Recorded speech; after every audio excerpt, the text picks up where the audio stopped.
वचन में आया है, जिनको सत्संग से भी प्रेम है वो पशु योनि में नहीं जाएगा। हमारे सदगुरु महाराज बोले हैं तो विश्वास है तो है। सत्संग से भी प्रेम है, क्या बात। सत्संग से सिर्फ प्रेम करना है कि सत्संग के बिना रहा नहीं जाता है। रविवार आ गया, किधर सत्संग होने वाला है, कहीं नहीं होने वाला, तो घर में ही बैठ के करेंगे। दिन भर समय नहीं मिला काम के सिलसिले में, तो शाम को बाल बच्चे के साथ बैठ करके घर में सत्संग करेंगे। जिनको इतना लगन है, सत्संग से प्रेम है, सत्संग के बिना रहा नहीं जाता है, प्रतिदिन करता है, त्रिकाल संध्या करता है, सत्संग करता है, सदाचार से रहता है। गुरु महाराज कहते हैं सत्संग से भी प्रेम है तो पशु योनि में नहीं जाएगा। गुरु महाराज की वाणी है, संत की वाणी अकाट्य है। महाराष्ट्र में संतवाणी को अभंग बोला गया है। संतवाणी नहीं बोलते, बोलते हैं तुकाराम जी महाराज का अभंग। अभंग का मतलब होता है जिसको आप भंग नहीं कर सकते, तोड़ नहीं सकते, झूठा नहीं बता सकते। ऐसे ये संतवाणी है, गुरु महाराज की वाणी है। सत्संग से प्रेम है तो मनुष्य शरीर के अलावा दूसरे शरीर में नहीं जाएगा, पशु योनि में नहीं जाएगा। पूज्य बाबा देवी साहब के समय की बात है। एक आदमी पूज्य बाबा परम संत बाबा देवी साहब के सत्संग में आता था। उनका बेटा वकील था। वकील साहब को नहीं मानते थे, सत्संग वगैरह को नहीं मानते थे। अब नहीं मानते थे, उसका पिताजी अपने आप अकेला आता था, उनको नहीं लाता था सत्संग में।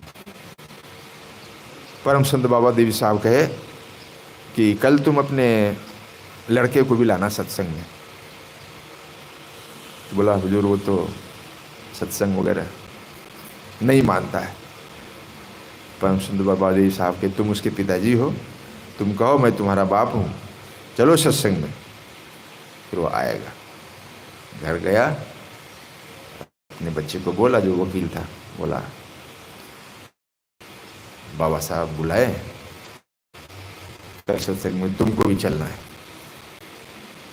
बोला ठीक है, मान गए बात। गए तो बाबा साहब को जैसे प्रणाम करने के लिए झुके, बाबा साहब को प्रणाम करने के लिए झुके कि बाबा साहब जोर से डांटे, जन्म जन्म का बेईमान कहेगा। पहले भी बेईमानी करता है, अब भी करता है, करता था पहले भी, अब भी बेईमानी करता है। पहले भी झूठ बोलता था, अब भी झूठ बोलता है।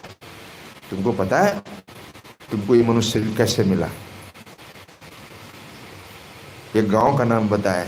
बोला वहाँ एक दुकान है, वहाँ पर तुम दुकान पर बैठता था, दुकानदारी करता था, और वहाँ पे डंडी मारता था, 1 किलो के जगह पे कम तोलता था। बोलने का मतलब कम तोलता था और पैसा पूरा लेता था, बेईमानी करता है, और उस समय भी झूठ बोलता। मनुष्य शरीर तुमको कैसे मिला?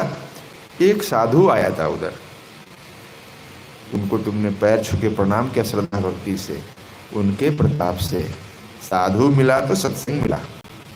देखिए सत्संग क्या है? महापुरुषों का संग, संतवाणी का संग, ये सत्संग है। तो साधु पुरुष मिले, उनका पैर छुआ और आशीर्वाद दिए, जो भी आभा उनके अंदर प्रवेश कराया।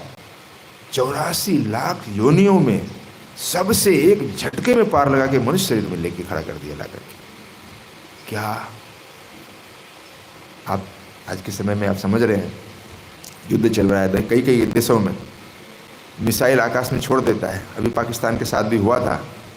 हमारे देश पाकिस्तान से मिसाइल आता था, अपने देश से एक दूसरा छोड़ा जाता था उसको रोकने के लिए। आकाश में जाके उसको ढूंढ करके उसको नष्ट करता था। ढूंढ करके आकाश में कैसे ढूंढेगा? टेक्नोलॉजी बढ़ा हुआ है, मालूम है तरीका। ऐसे ही वो जीवात्मा जो महात्मा के चरणों में समर्पित हो गया, उनका इतना बड़ा कल्याण।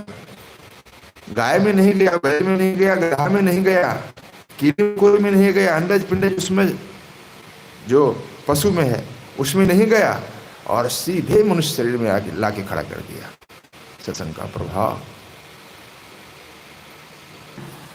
समेमी सज्जन वृंद धर्मशीला देवियों,